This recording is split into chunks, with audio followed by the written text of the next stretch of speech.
કામે ભલે ચડ્યું હતું, પરંતુ કોન્ટ્રાક્ટરની ક્યાંક બેદરકારી પતરા ધોવાણ થઈ ગયા પછી જોયું જ નથી અને એક વ્યક્તિનું મોત થયું છે. શું સૌથી પહેલાં તો એ જે વ્યક્તિનું મૃત્યુ થયું છે, સોલંકી ભાઈ કરીને કોઈ વ્યક્તિનું મૃત્યુ છે, એમના પરિવારજનોને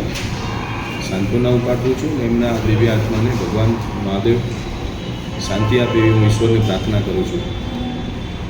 ઇલેક્ટ્રોનિક મીડિયાના માધ્યમથી મારા ધ્યાનમાં વિષય આવ્યો છે અને સવારે પણ મારા ધ્યાનમાં મને બોર્ડના એન્જિનિયરો દ્વારા કહેવામાં આવ્યું હતું. આ જે એજન્સીની જે ખામી સ્થિતિઓ રહી ગઈ છે, કારણ કે જે મને સીસીટીવી ફૂટેજ મારા ધ્યાનમાં મૂકવામાં આવ્યા હતા, ફૂટેજના માધ્યમથી પણ મેં જોયું કે જે વોકડાને જ્યારે વોકડો બનતો હોય ત્યારે લોકોની જાનમાલની સુવિધા માટે અમે લોકો બ્લુ કલરના કે વ્હાઇટ કલરના પતરા મારતા હોઈએ છીએ, પણ એક સાઈડ પતરું નહોતું માર્યું. એ કોન્ટ્રાક્ટરની બેદરકારીનો વિષય છે અને એને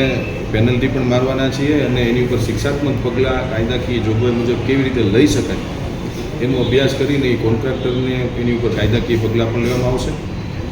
અને એમના પરિવારને પણ આજે હું સાંત્વના આપું.